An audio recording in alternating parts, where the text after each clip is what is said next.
This is still chapter 23, and this is part 2, and it's going to be on the functional anatomy of the digestive system.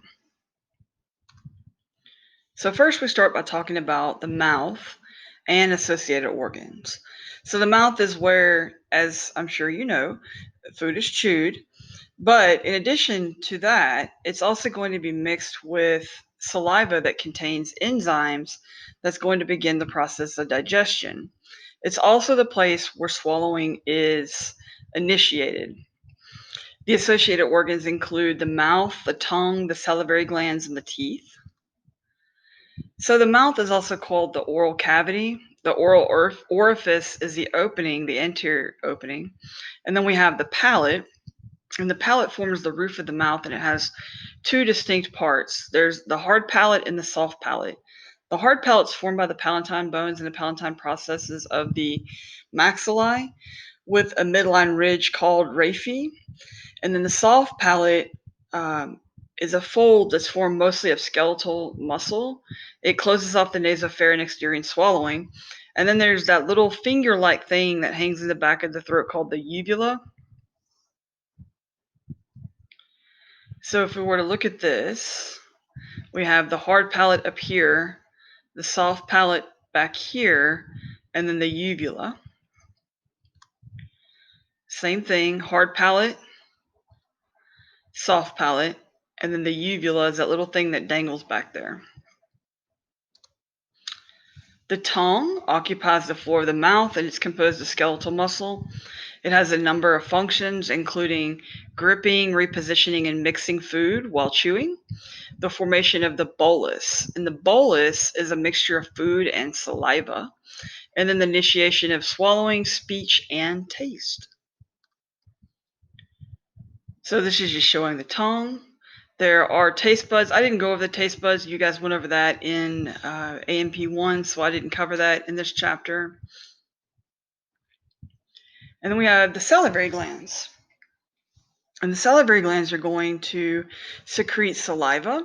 And saliva has a number of functions, including cleaning the mouth, dissolving food chemicals for taste, moistening the food, compacting it into a bolus, which remember is the food and saliva mixed together.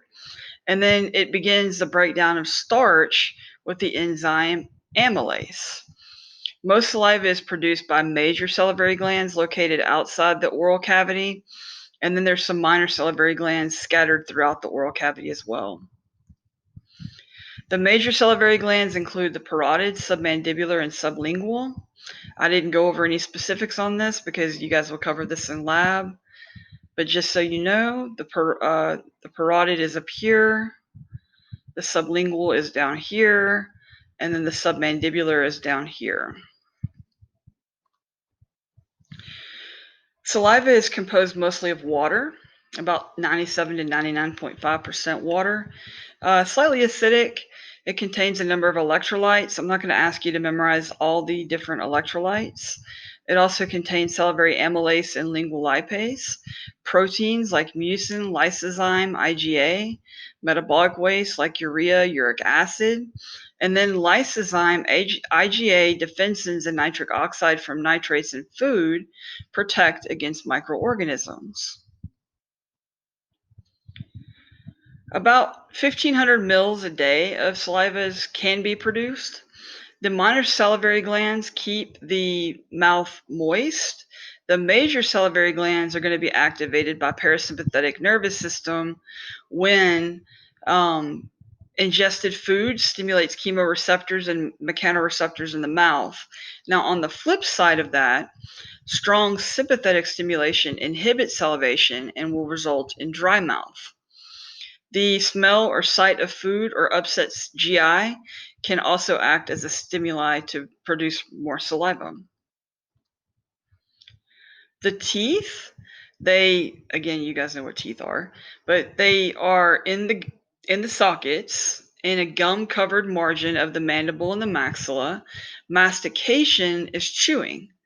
And this is going to tear and grind the food into little bits, smaller fragments, right? And then we have dentition and the dental formula. Primary dentition consists of 20 deciduous teeth. They're also called milk or baby teeth, and they erupt between 6 and 24 months of age. And then we have 32 deep-lying permanent teeth that will enlarge and develop while the roots of the milk teeth are reabsorbed from below, which causes them to loosen and fall out. And the permanent teeth come in around 6 to 12 years old. All but the third molars are in by the end of adolescence, and those third molars are the wisdom teeth, may or may not emerge around 17 to 25 years of age. Now, the one thing I did forget to mention is that it said that there are 32 permanent teeth. Not everybody has 32 permanent teeth. Some people are born with substantially less than that, or I mean, me personally, I never had wisdom teeth or several other teeth. So if you have less than 32 teeth, totally normal. Teeth are classified according to shape. We have incisors, canines, premolars, and molars. I didn't ask anything about these, so I just wanted to leave that up there so you guys knew a little bit about that. Again, you're going to have to learn that in lab, though. And these are teeth, so you can see the deciduous teeth. There's going to be fewer of them because we only have 20. And then again, 32 permanent teeth and incisors, canine, premolar, molar. And this is your question.